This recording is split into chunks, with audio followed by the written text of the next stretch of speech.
Welcome to Backwoods Pursuit. I'm Gabe Garish, and today we're going to take a detailed through the lens look at the Zeiss DTI series thermal imaging binoculars.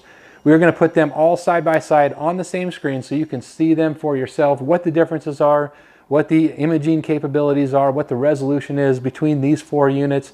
Really help you decide what is the best thermal imaging binocular for your specific purpose. Hit that subscribe button and follow us on Facebook and Instagram, and I will put a link to all of these Zeiss DTI thermal imaging binoculars in the description so you can check them out for yourself. Let's get started.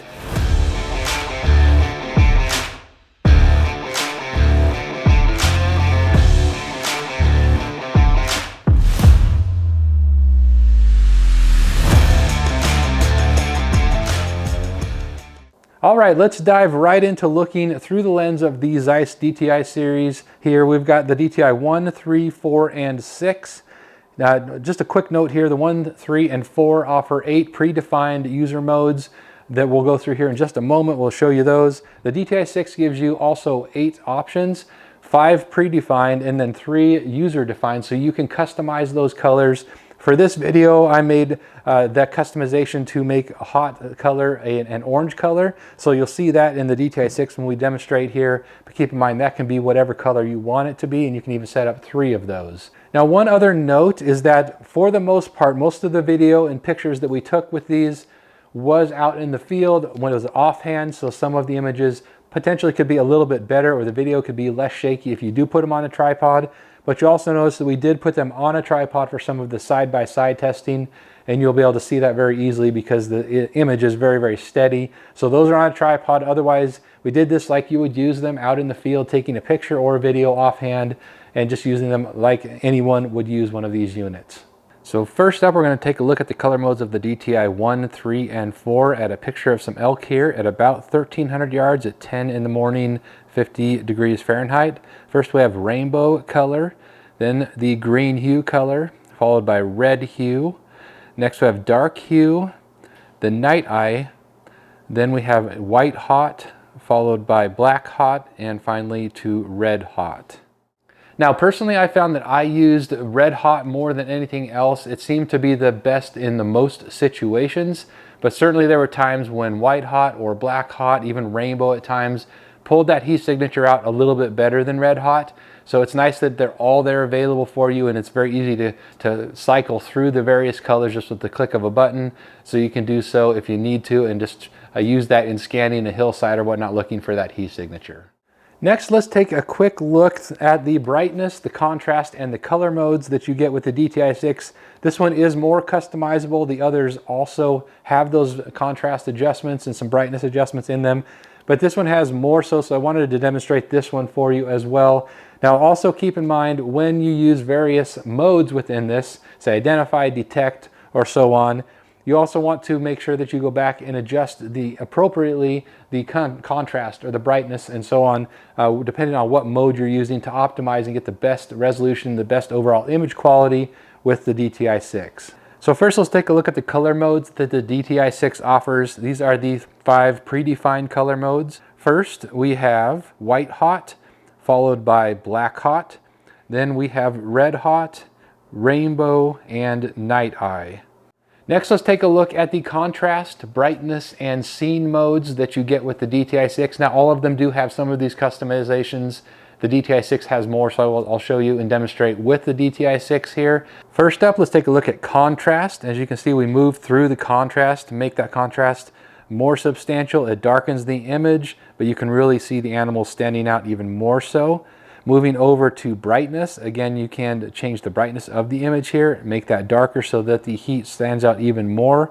But you may or may not like the way that that looks. I kind of liked it right around in the middle. See, as you get darker here, it does make that overall image a lot more darker. You can't pick out as much detail. Now, going over to the scene modes, we have detect to start, followed by identify. Next, we have the universal mode as well as a fog mode. Now back to detect again.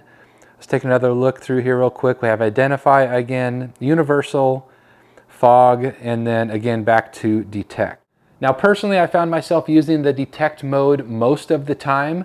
I found that that one for me provided as much resolution as I needed to identify some animals, You could also tell when we went to fog mode, it provided more of that thermal imaging. You could really see that it was pulling out more of the heat signature. And in that case, because there was no fog, it was a little bit too much. You didn't need that much. But fog is real similar to that detect mode, where it's trying to grab as much as it can, and it's pulling out as much distance as possible. But fog even gives you a little bit more in that regard. Universal mode works well also, but I found that I did like detect mode the most myself. But that's a quick demonstration of what those four look like side by side. And again, if you were to use, say, universal or identify mode, you're going to want to go ahead and change some of those contrast and brightness settings to get a little bit better image even than what we just showed you. Next, let's take a look at, through the lens, some of the performance differences between these four to really give you an idea of what their various performances are at various distances. Now, this is not extensive by any stretch. We didn't go ahead and test every distance out to the maximum and minimum, but we did put them all on a tripod at a number of different distances on some various objects to give you a real good idea of how they're going to perform. So first, let's take a look at a hiker. This is the DTI-1, a hiker at about 2,000 yards, 7 in the morning, 37 degrees. You can see the hiker moving up the ridge. Now, there's not much of a heat signature, but you can still see the image. Now, as we noticed and started looking through this even more, you could tell there was some deer up there above the hiker on the hillside. You can barely see them with the DTI-1 here. This is about 2,200 yards, but they are there, and you can definitely see that there are some deer moving around up there once we started looking and seeing that there was some animals up on the top of that hill. So no real heat signature, but you can definitely tell that they're there. Here, moving to the DTI-3, that same hiker at 2,000 yards, the image, as you can tell, is much better resolved, much more detail overall. You can still see the hiker moving up the ridge. There's not really a heat signature per se, but at the same time, you can tell that it is a hiker and it's more defined, more resolved, and overall better image quality than the DTI-1. Quite significantly, really, this was really a good sweet spot with the DTI-3. Now, the DTI-4, same image. You can tell the image quality steps up even more now. You can start to see a little bit of a thermal heat signature with that hiker, just a little bit, and you can see so much more detail with the sagebrush and with the hills there around it and the trees in the background. Overall, the image is just a whole lot better even than the DTI-3. Even though the DTI-3 is quite good, this gives you an even better image. Now, going to the DTI-6, now you can start to even see a heat signature on the hiker at that 2,000 yards, and it's very, very well defined. And you can see those deer up on the hillside. There's a heat signature on those deer at 2,200 yards with the DTI-6. It's really super impressive and gives you an even better overall image. And now keep in mind that this contrast is set pretty high, and that's why the rest of the image is darker. But we could move that down like we looked at earlier and change how dark that image is. But in this case, it really provided a nice image and pulled out that heat signature a long, long ways away. Next, let's take a little more detailed look at each of these through the lens so you can see really what they're going to perform like in the field. Now, we went ahead and put various images and videos along with the time of day, the temperature. For the most part, this video and whatnot was taken during the day, so you can really see what the imaging and performance is like during the day, but some of them were early in the morning, certainly before the sun came up, so you got a little bit of both here. Now, starting with the DTI-1 here, we have some hikers at about 150 yards, 7 a.m. in the morning, it's 30 degrees. Going down the trail, we have a runner about 400 yards away, back up to the hikers here at 150 yards. You can definitely tell there's a heat signature there, and it's pretty good image there, pretty overall good image, particularly for a DTI-1 here. Now, here's some deer at 375 yards. This is offhand. It's kind of hard to pick them up, but you can see them there. And this was warmer, 55 degrees, so it's a little bit difficult to pick them out, but there's not really a heat signature on any of the colors that we went through here, but you can pick the deer out there at that 375 yards. As you zoom in, you can see it does pixelate a fair amount, so you can, again, see those critters, but it's not a real crisp image, especially when you zoom in. Now, again, that hiker at 2,000 yards, there's a picture here. You can see the hiker there. Not really a heat signature like we mentioned earlier, but you certainly can see the hiker there. As they're moving up, you can even see a dog running ahead of the hiker. So you can certainly pick out the movement. You can pick out those deer above the hiker. Now, moving up to the DTI-3, we have some elk at 1,300 yards. You can definitely pick up the heat signatures there. As you zoom in, you do lose a little bit of clarity, but it's pretty darn good, even with that digital zoom. Again, 50 degrees. Here is some deer, again, at 500 yards with the DTI 3. Very easy to pick them out. This is the rainbow color, 65 degrees at 8 in the morning. You can see those 3 deer very, very easily. It does a really good job there. Here's another deer about 250 yards, moving down the hill out from behind the tree, 30 degrees in the morning, 7 a.m. Can very easily tell that it's a deer and it's a doe. You can even tell that very easily. You zoom in, as you can see, you do lose, and you do have some more pixelation that happens as you zoom in with that digital zoom, but you can still very easily tell what the animal is, and it does a really good job. As we cycle through the colors again here, you can see some allow you to pick out the animal easier than others, and it just depends on some of the atmospheric conditions and the landscape conditions that you're facing. But again, like I mentioned earlier, I ended up finding that this red hot right here ended up being the best most of the time. Here's some elk moving up the hillside 1,000 yards away or so. You can definitely pick up that heat signature at 6 in the morning at 30 degrees. Now moving to the DTI 4, here's a deer at 350 yards, 35 degrees in the morning. You can very definitively tell that it's a doe. Really good heat signature and a very nice image. Even as you go through the zooming, it does a better job than the DTI 3. Here's a deer a herd of deer at 650 yards in the morning, same morning, and you can very easily pick up that heat signature. Pretty impressive. Here's some elk at 1,800 yards away at 55 degrees, 10 in the morning. You can tell that it's just a blob, not real defined by any stretch, but we are at 1,800 yards. You can definitely see there's some elk there. Now we confirm with binoculars that they were in fact elk. Now here's a hiker at 500 yards.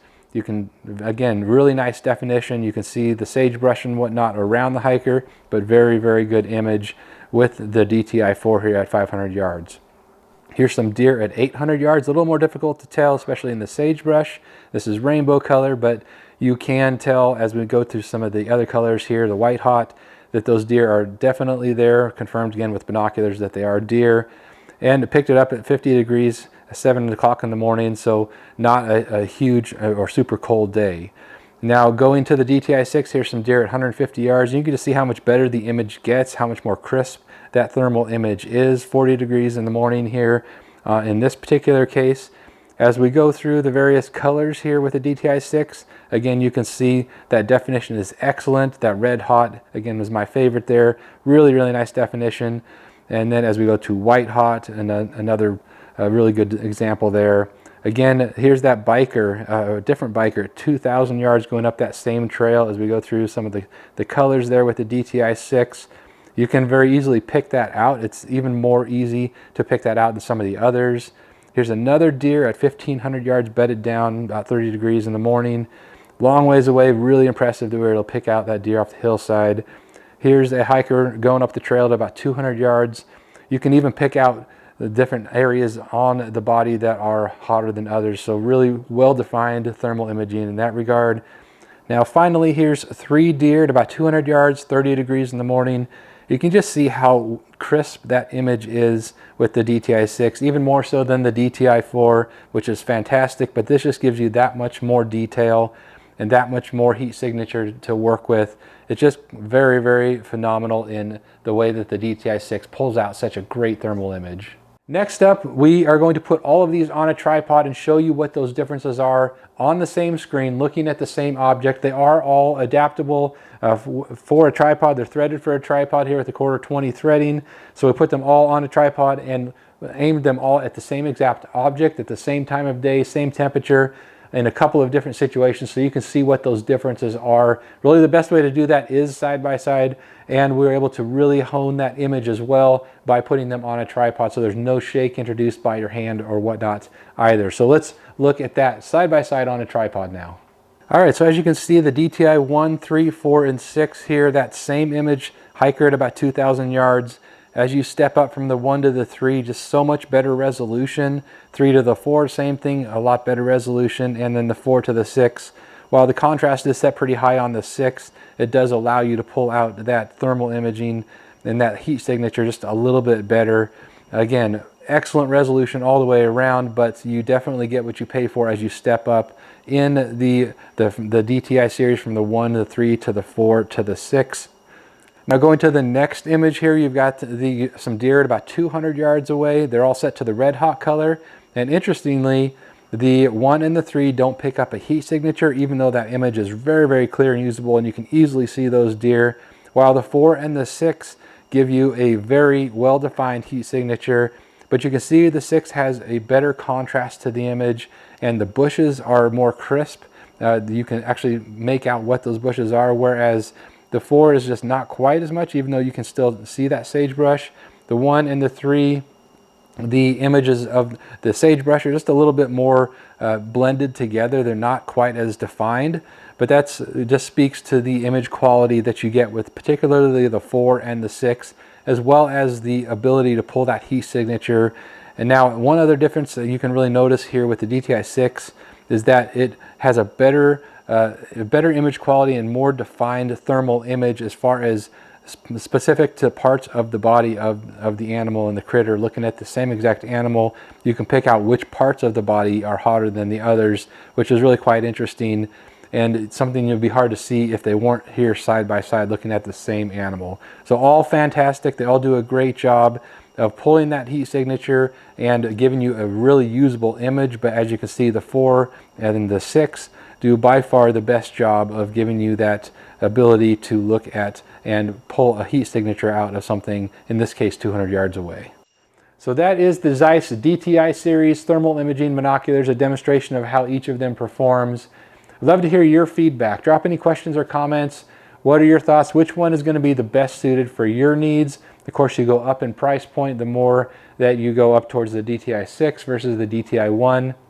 And as I mentioned in the other video, the 3 and the 4 really were the sweet spot for me as far as performance, the weight and size of the unit. Even though the DTI 6 does give you the best overall performance, it is a little more bulky, a little heavier. And so for use carrying out in the field, I did like the 3 and the 4 the best. And again, my personal preference, my favorite was the DTI 4. Gave me the best range, the best resolution and image of the ones that are a little more portable, a little easier to carry around. So that was just me. But drop your questions, comments. Love to hear from you. Thanks for watching here today, and we will see you next time.